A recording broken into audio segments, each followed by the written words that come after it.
always knew in the back of my mind that one day I would want to become a mother and I wasn't going to be able to stay on the trajectory that I was on and be the mother I wanted to be and also the worker I wanted to be. Everything that I wanted out of being like an entrepreneur, I've gotten. I quit without a job. I quit without a plan.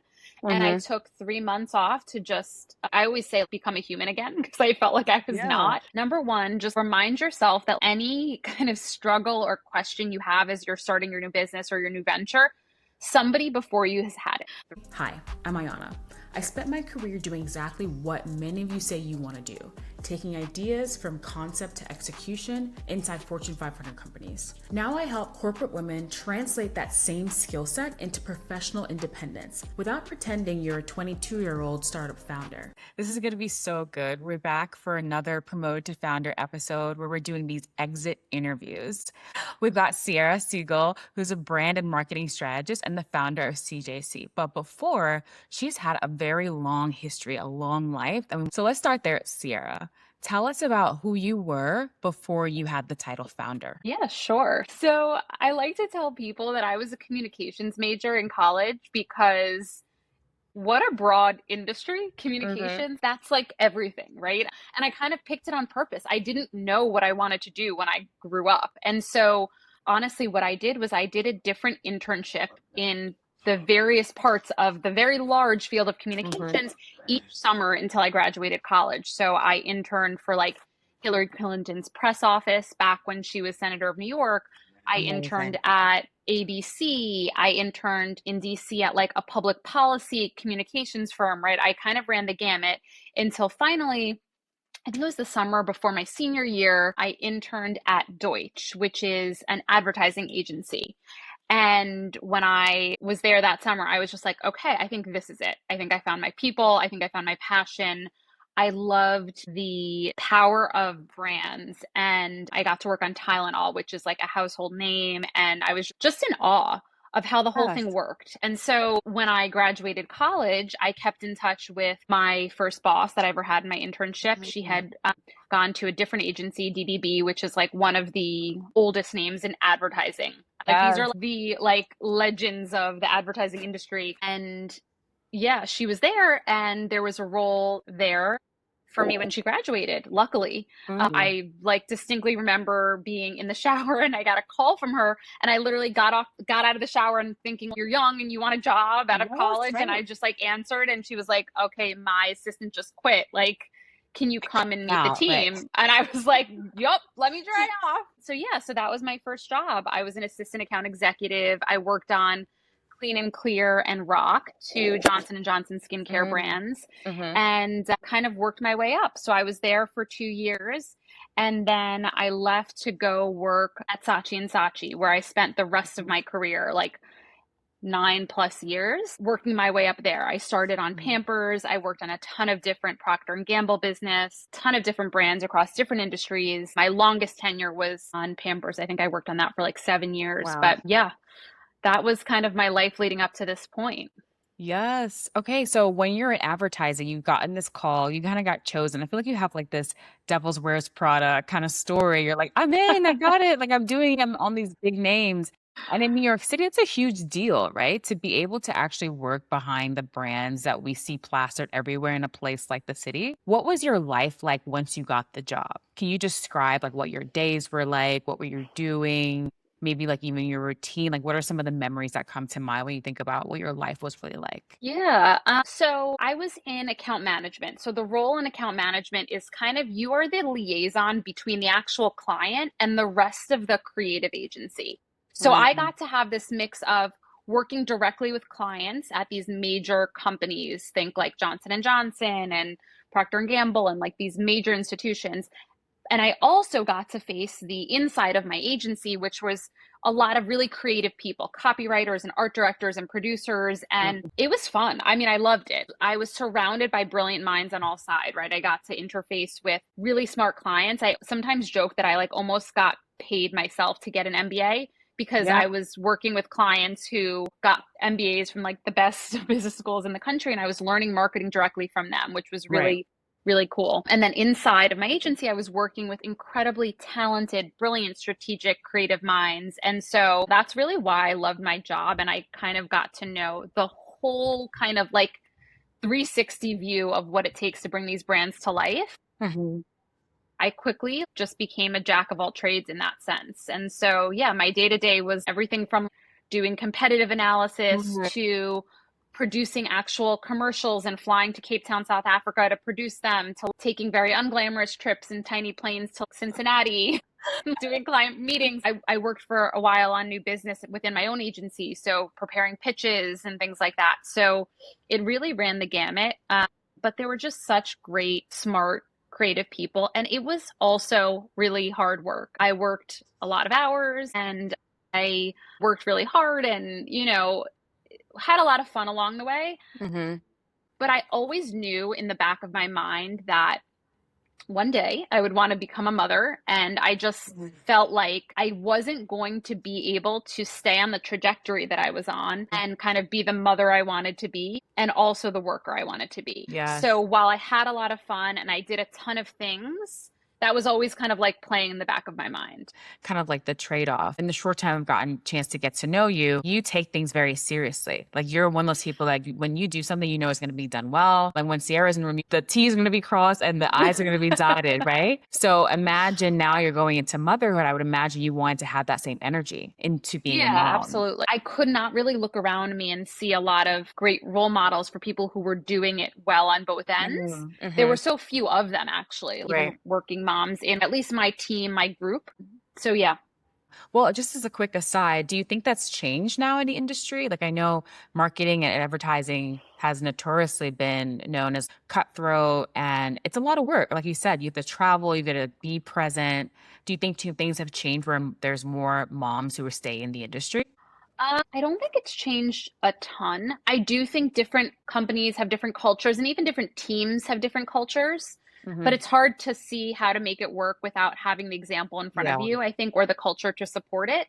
And I even thought for a time that maybe I could go back into it because what ended up Hmm. happening to me, spoiler alert, jumping down later into my story, was I was pregnant during the very, very beginning of COVID. So I remember it was March 2020, and I was literally telling people in the office slowly but surely that I was pregnant. And I remember being in my boss's office. Like, I think I told her that day, but it was the same day that like New York shut down Oh, or was wow. about to shut down. I remember giving her a Yeah. hug and being like, I'll see you when I see you. Like, I don't know, this is weird, Mm. whatever's happening. And she was like, congratulations, I'm so happy for you. And then like didn't see anybody again. I don't know however many months pregnant I was at that point. But yeah, that was March. I gave birth at the end of July. And then I went Wow. on maternity leave. And because I hadn't figured it out, I went on maternity leave and I was like, well, I just need to do some soul searching and figure this out. But Hmm. it was COVID. And so everything was more flexible at that Hmm. point, right? It was two things were true. One, you could work from home. Obviously, you had Yeah. to work from home. So there was that level of flexibility. But also at that point in time, I think the culture was more in favor of the employee because there was so much uncertainty in the market. People just wanted to keep their good employees. And so Mm. when my Yeah. maternity leave was nearing the end, I asked my boss, who was the CMO at the time, and my CEO, I asked them if there was any chance I could come back part time, thinking that it was going to not really be possible because in account management and business development, which is what I did, that wasn't really a thing. Like nobody did that part time. Mm. And they actually said yes. So I Wow. actually did it. I tried it.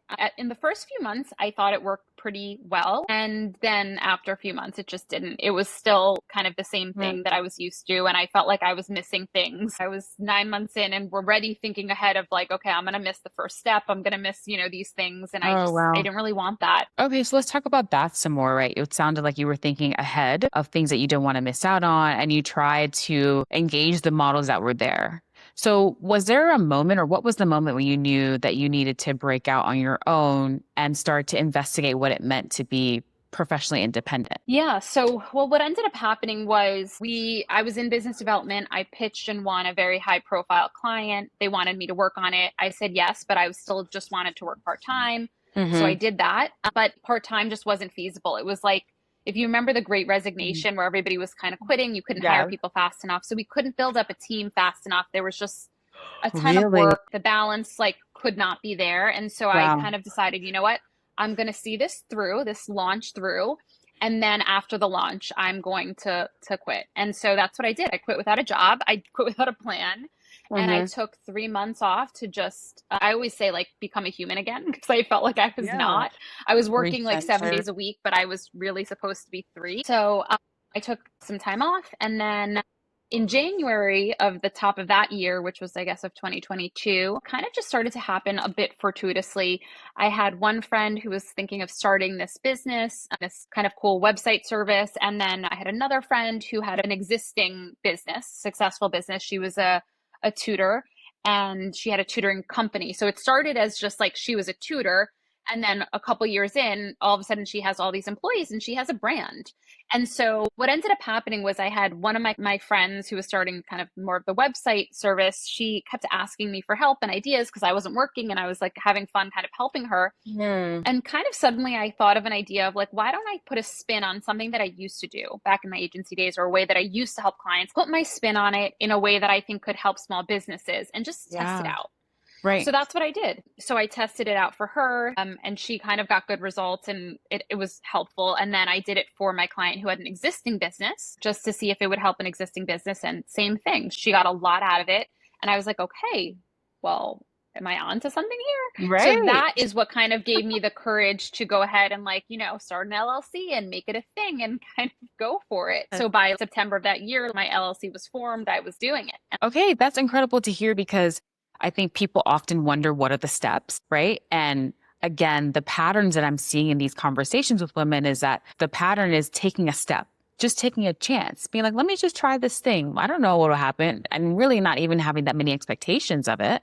Just saying, let me do this thing that I've been doing for free and for fun anyway, and see what happens, and then formalize it, right? Then go through the paperwork marathon or whatever it is to make it into something that is your now new brand. Yeah, exactly. And I would also say, like, you don't have to put so much pressure on it. Obviously, that's easier said than done, but like Mhm. the service or the project that I did for my two friends as like a test, also the Mm. world has changed so much since Mhm. then.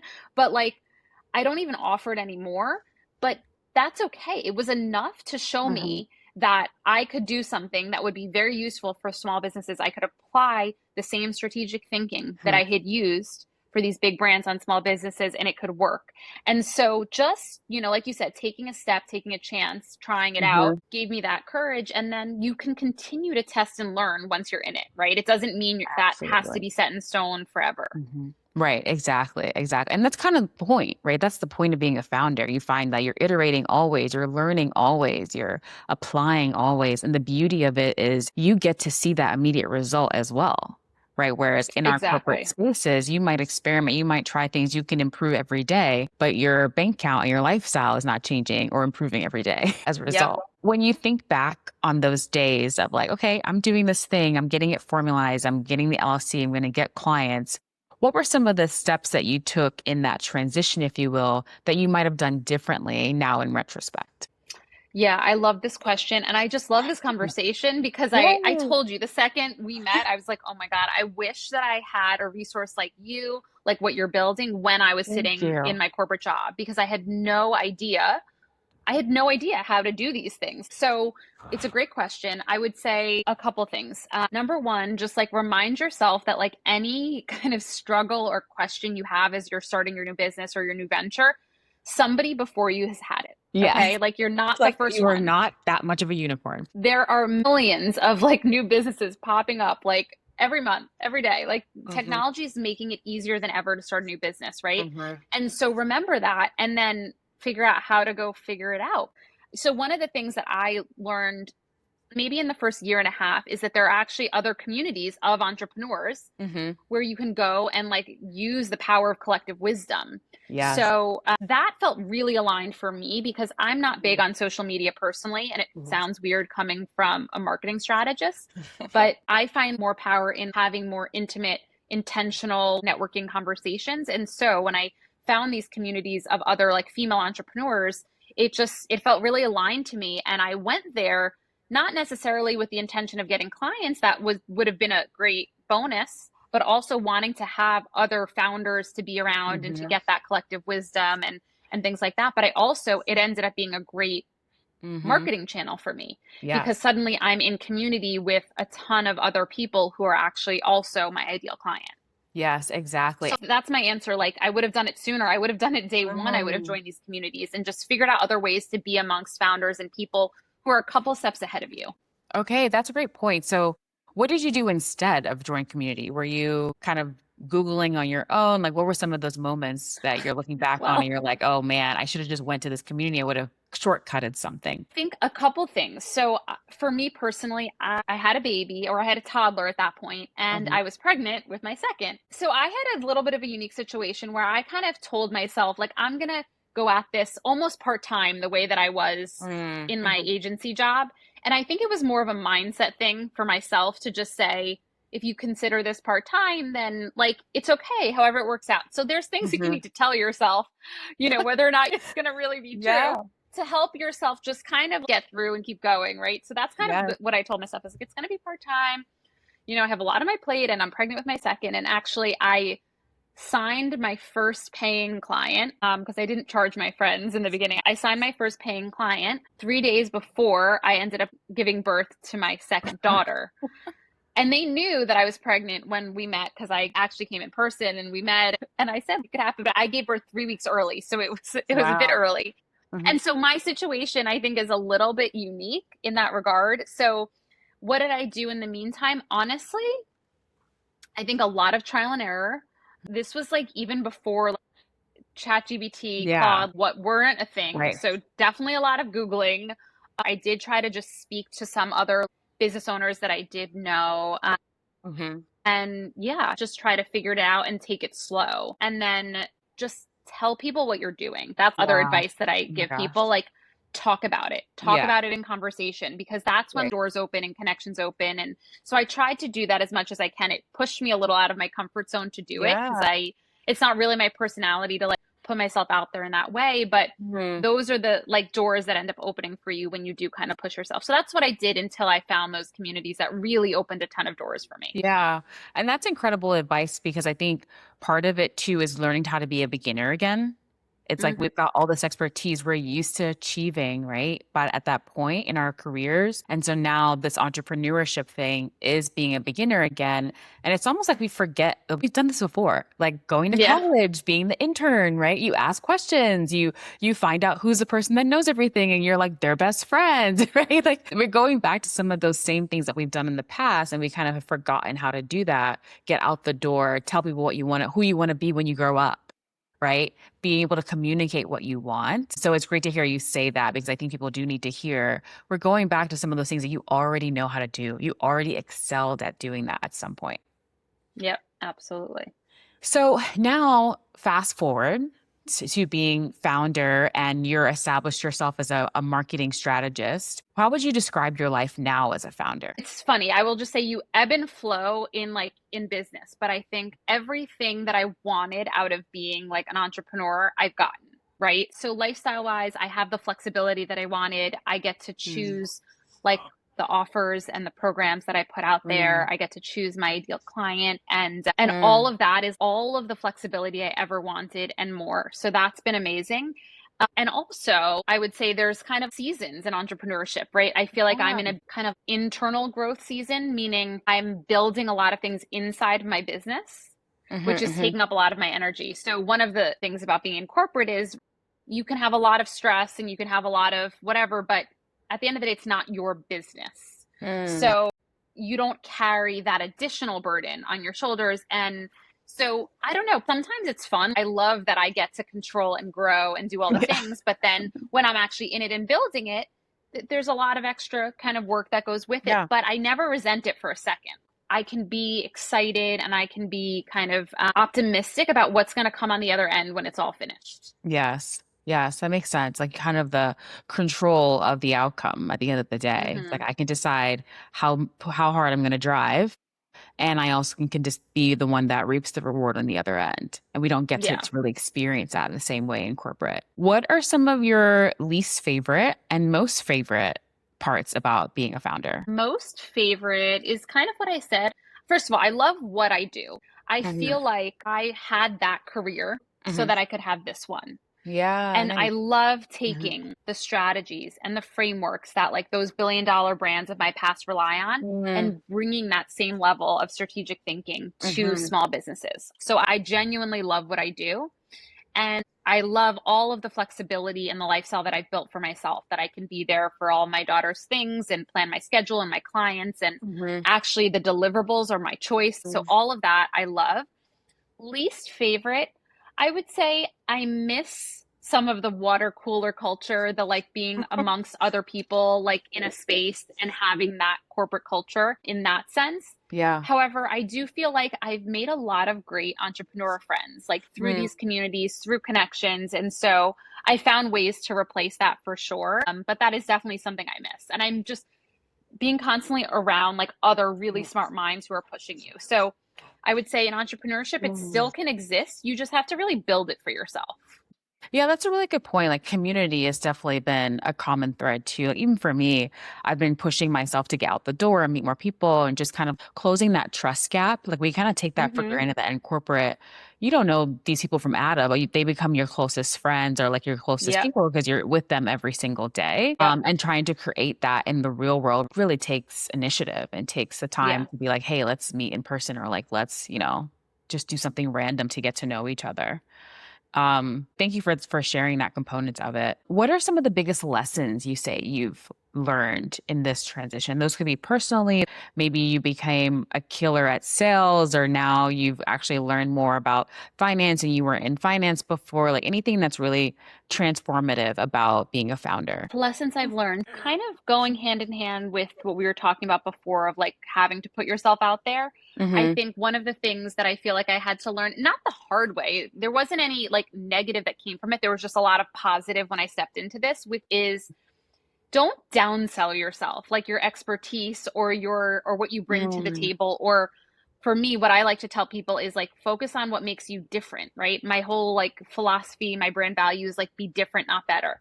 And so when I started my yes. business, I did position myself as, somebody who came from the agency world and is taking that Mm-hmm. thinking to small businesses, but it wasn't, I feel like I was treating it like a footnote rather than the headline. Mm. And I remember sending an early version of my website to my old boss, who knows me so well. And she's like, your website looks great, Ciara, but I just feel like you're downplaying your expertise. And I was, what are you talking about? It's there. Can't you read it in my about section?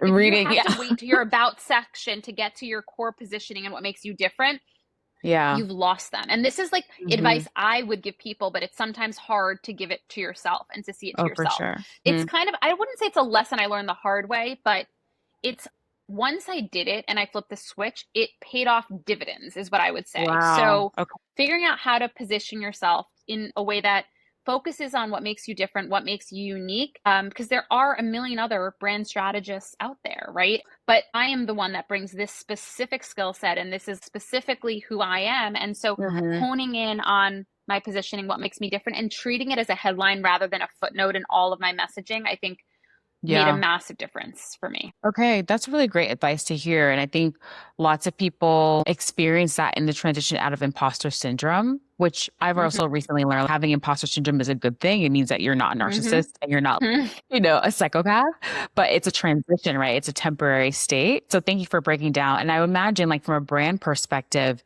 there's also an art of being able to lead with your credibility without having too much jargon or missing people by Yep. talking over their head, which is why you need somebody like Ciara in your corner when you're building a brand, right? Because you're coming from these spaces where certain terminology might mean one thing, but to the masses, they mean nothing. And then you miss the Absolutely. opportunity to really, really connect on your credibility. I could not agree more. And I would say, yeah, clear over clever wins always. Yeah. And I would also say that credibility doesn't have to be years of experience or what you did in the Mm-hmm. past, right? It can be, and it is true for me, but it doesn't need to be what you lead with, right? It could be Hmm. anything that makes you different or unique or passionate or the export or the person to do Yes. whatever it is you do. And so I also remind people like it's just that is my positioning. That's the way that I position myself, but it could be different for everybody, and credibility can mean different things to different people. So, Yeah. yeah. Amazing. I want to double back to something that's popping in my head before we close. You had mentioned that when you were in that transition, one of the first things you did was kind of look to your friends who were already founders. What do you think might have happened if you didn't have that proximity to people who were already doing what you thought you wanted to do? First of all, I did not have many. So like my Hmm. dad is an entrepreneur, so like he's one that like comes to Okay. mind quickly. But I didn't have a ton. Hmm. Honestly, I think a lot of my friends were still in corporate, but I did have a few. And Uh-huh. to not have any, it's similar to maybe what happened to me in my advertising career when I looked around and I couldn't see any working mothers, right? You kind of feel Mm. discouraged, Yeah. thinking like, I don't know, it felt too much like uncharted territory. Hmm. So I think that's why it's so important to try to surround yourself with people that you can kind of, share in the knowledge and the wisdom and Hmm. who've kind of like chartered the path for you a bit. Okay, that makes sense. Yeah, and I think proximity really makes a big difference. I mean, again, patterns, right? A lot of women that I've talked to in these conversations, these exit interviews, if you will, they've been saying, I went to the person who I knew was a founder, or I went to Mhm. events where I knew founders were to try to understand, like, what is this idea that keeps popping in my head of being Yep. independent?